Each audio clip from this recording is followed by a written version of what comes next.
Bruce hier, BB2K Airsoft Channel. Ja, der Titel ist absolut reißerisch, aber es ist kein Clickbait. Heute geht es um die verbotene Airsoft, um die beschlagnahmte Airsoft beziehungsweise um zwei. Einmal um den Colt Single Action Army und den Smith & Wesson M500. Beides aus dem Hause Tanaka mit dem berühmt-berüchtigten Cassiopeia-System, welches Tanaka beinahe in den Ruin getrieben hat und welches über Nacht dafür gesorgt hat, dass die beiden Teile hier absolut begehrte Sammlerstücke sind. Wer jetzt interessiert ist, nach dem Intro geht's los.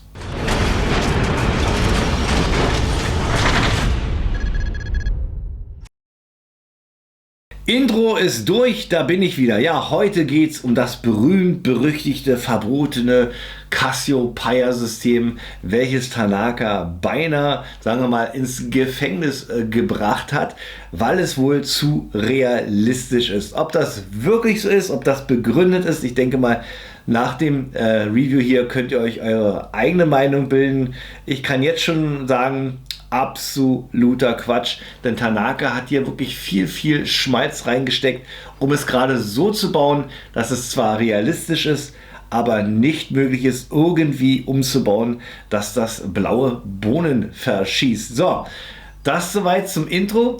Ja, wie gesagt, es geht um das Cassiopeia-System. Das bekannte Pegasus-System sollte vielleicht bekannt sein.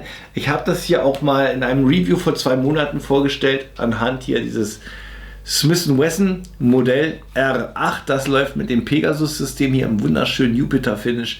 Wer das noch nicht gesehen hat, klickt mal da oben drauf. Aber lasst uns jetzt einmal starten.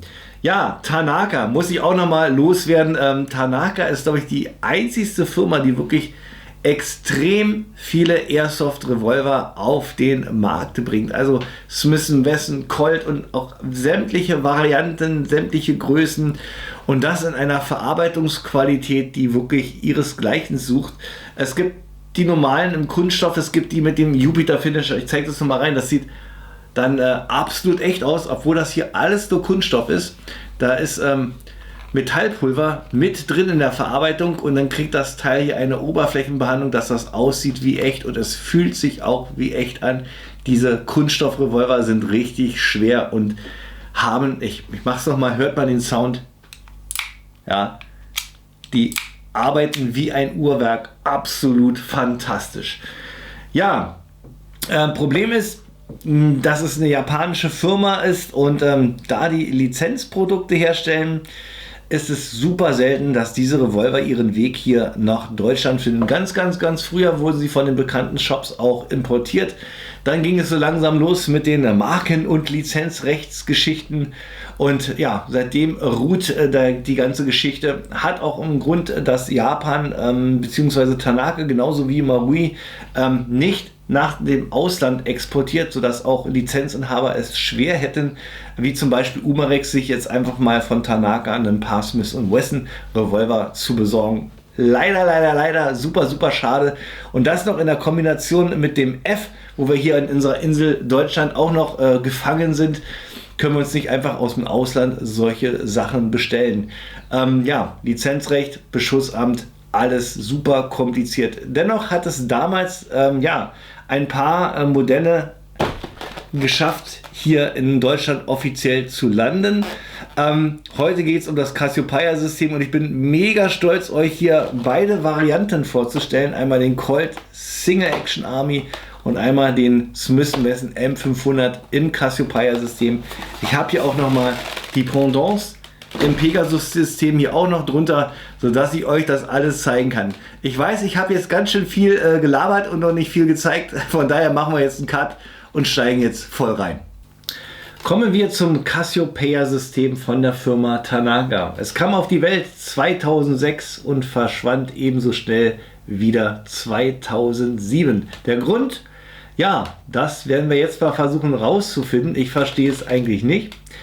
Fangen wir erstmal an, wie ist es zu diesem System gekommen? Das Pegasus-System war ja bekannt seit 2000, läuft ja auch noch bis heute, war aber nicht so authentisch.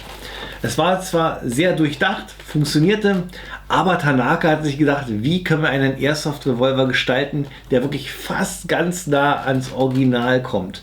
Klar, wir brauchen einen Revolver, der mit Hülsen funktioniert. Das haben wir heute auch noch so, mit dem Unterschied, dass wir hier bei den modernen Revolvern ja den Gastank hier im Griff haben und die Hülse eigentlich nur dafür dient, eine Bibi reinzumachen. Bei dem Tanaka Cassiopeia System geht das Ganze noch einen Schritt weiter, denn die Hülse ist gleichzeitig auch der Gastank. Also wir haben Treibladung und Kugel wie beim Original in einer Einheit, in einer Patrone drin, und realistischer geht es wirklich nicht mehr. Wir können 6 Schuss machen, danach ist der Revolver leer und nichts geht mehr. Wir müssen die Patronen rausnehmen, neue Patronen reinmachen und weiter geht's. Tanaka hat sich aber auch dabei gedacht, das so zu bauen, dass es wirklich unmöglich ist, diesen Revolver so zu konvertieren, dass wir da auch mit richtigen blauen Bohnen schießen können. War sich der Sache auch ziemlich sicher. Ja, das japanische Gesetz sah das aber ganz anders, und so wurde die Firma Tanaka mal kurz besucht. Es gab eine Hausdurchsuchung, sämtliche Revolver wurden beschlagnahmt, wurden vernichtet und wurden verboten. Es durften keine mehr in den Umlauf gebracht werden. Und so geschah es halt, dass über Nacht diese Revolver ja zu begehrten Sammlerstücken geworden sind. Denn Tanaka hatte gerade mal erst 2 Modelle mit dem Cassiopeia-System rausgebracht. Einmal hier den Colt Single Action Army und den Smith & Wesson M500er in der brachialen langen Variante. Beide Stücke sind jetzt absolut selten, besonders hier der M500er, weil der später auf den Markt kam. Und beide zu besitzen hier bei mir in der Sammlung, ihr könnt euch gar nicht vorstellen, was das mich glücklich macht, also so eine Raritäten bei mir zu haben. Rein von der Verarbeitungsqualität und von dem Finish kann man die jetzt nicht vergleichen mit den modernen Tanaka-Revolvern. Wir haben hier keinen Jupiter-Finisher, gar nichts. Das ist purer Kunststoff. Aber allein die Geschichte, die Technik, die Mechanik, das ist das, was den Sammler fasziniert und begeistert. Von daher bin ich absolut froh. Ja, rede nicht so viel. Packen wir mal eins aus. Packen wir mal gleich die große Wuchtbrumme hier, die Zimmerflak aus. Die Smith & Wesson M500. Kommt hier in diesen Karton, beziehungsweise kam in diesen Karton. Hat natürlich schon eine ganze Menge mitgemacht. Der M500er selber funktioniert nicht mehr so richtig. Der ist defekt. Ich weiß, woran es liegt. Ja, aber Ersatzteile zu bekommen, ist wieder eine andere Geschichte bei solchen Raritäten. Ja, so sieht der Karton von innen aus. Da haben wir hier eine Anleitung. Dann haben wir den Airsoft Revolver selber. Hier mit den 5 Patronen. Ich hole ihn mal raus.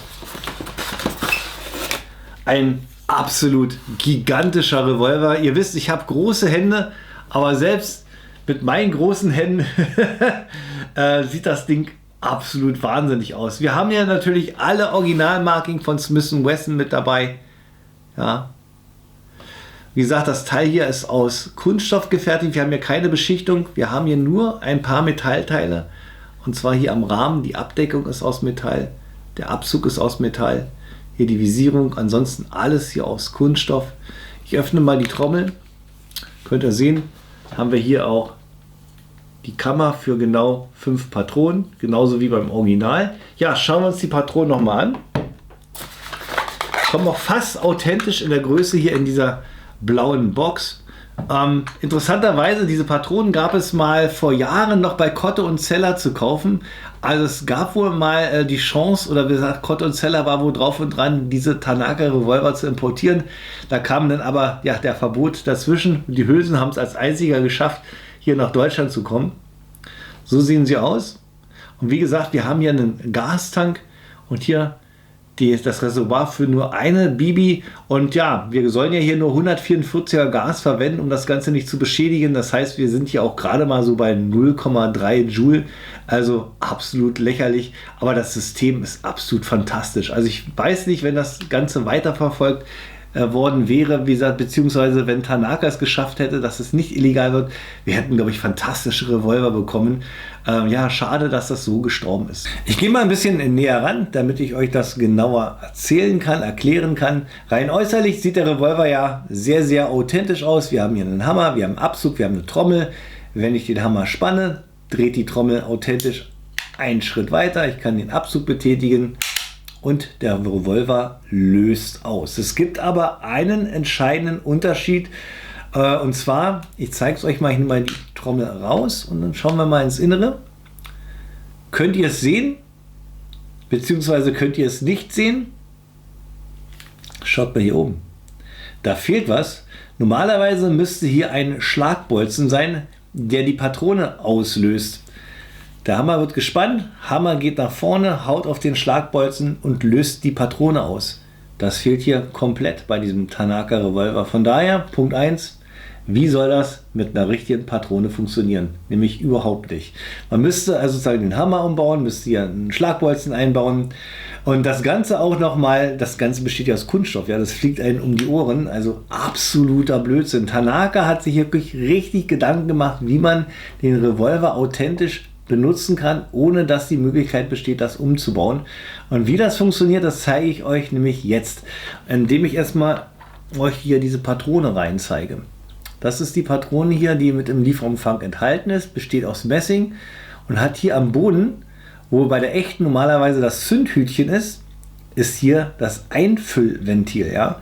Also hier kommt das Gas rein. Also hier kann ich hier draufhauen, wie ich will. Hier passiert gar nichts. Das Teil ist hier nur dafür da, das Gas einzufüllen. Andere Seite, hier in der Mitte kommt natürlich die Bibi rein. Das ist ja wichtig, damit die Bibi hier rausgeschossen wird.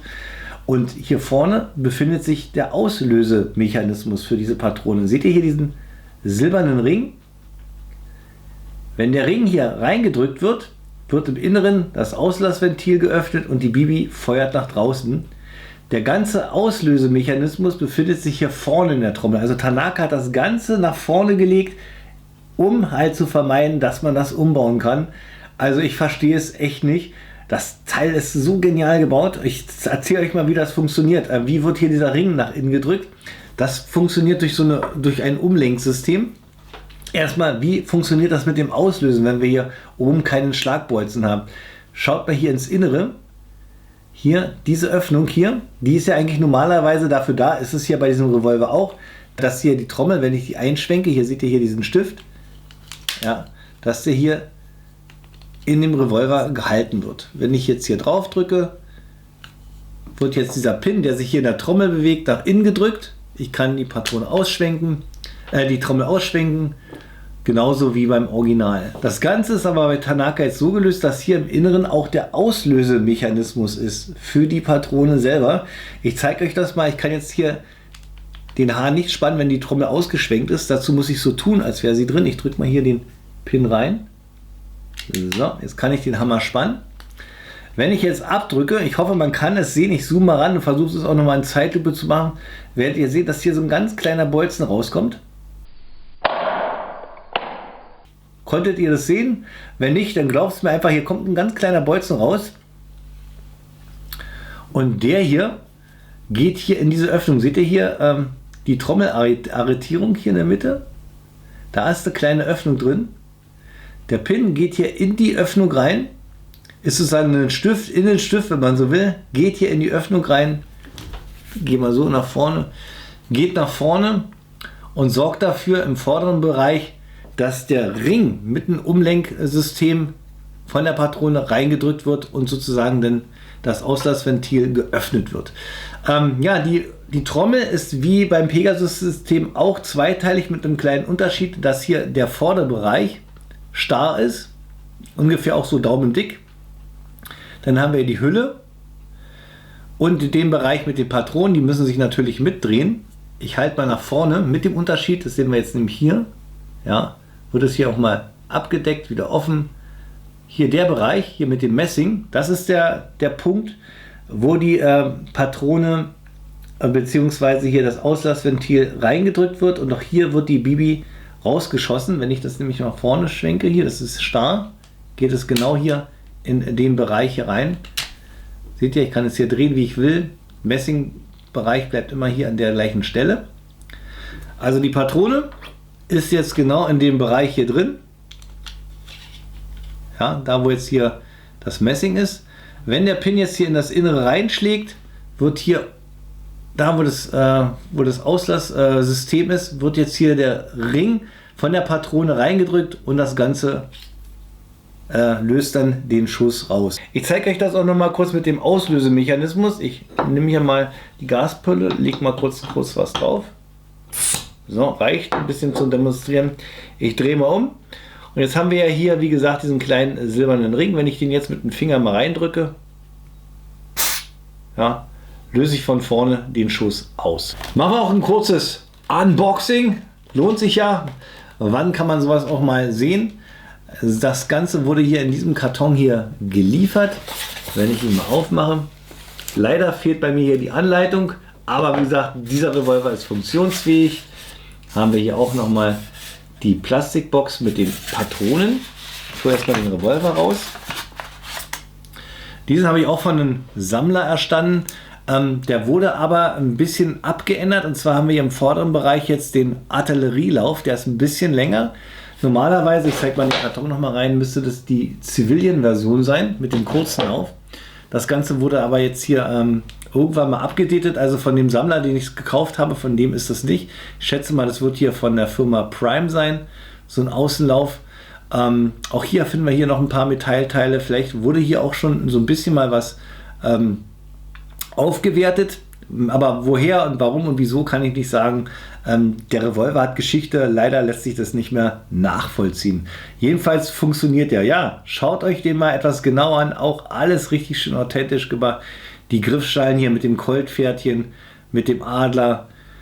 Und ja, die ganzen Markings sind hier drauf. Und hier auch genau das gleiche Funktion wie beim Original Colt Singer Action Arm. Ich kann ihn mit einem Klick die Trommel entrasten. Kann die Ladeklappe aufmachen. Kann jetzt hier authentisch die Patronen reinmachen. Kann ihn weiterspannen und abdrücken. Dann laden wir mal die Hülsen mit Gas und Bibis. Dazu packe ich hier die Hülse mal hier wieder zurück. Und wir schauen uns den Behälter noch mal etwas genauer an, der ja im Lieferumfang mit dabei ist.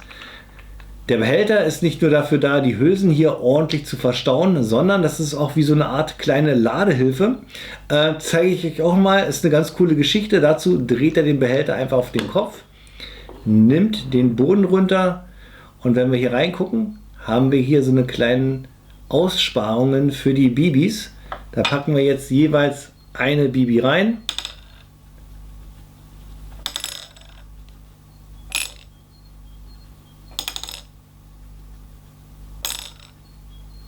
So, da sind sie. Und dann packen wir die Hülsen rein.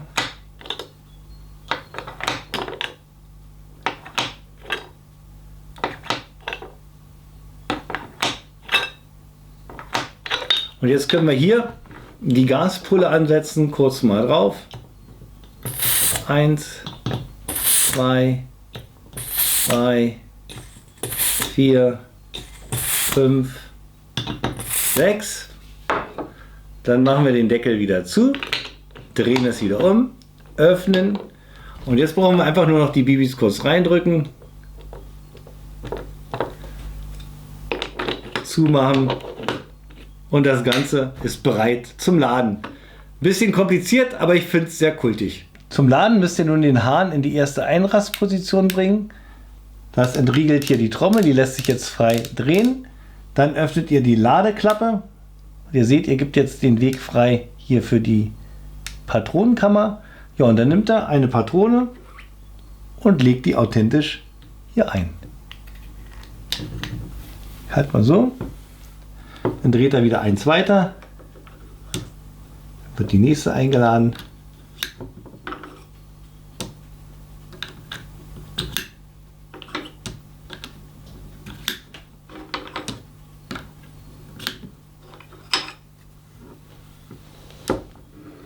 Und die letzte. Dann sind jetzt alle 6 Patronen drin. Klappe zu, Hahn kurz anspannen. Und ihr seid fertig. Dann Schutzbrille auf und dann wollen wir den Colt Single Action Army mal abfeuern. Authentisch spannen.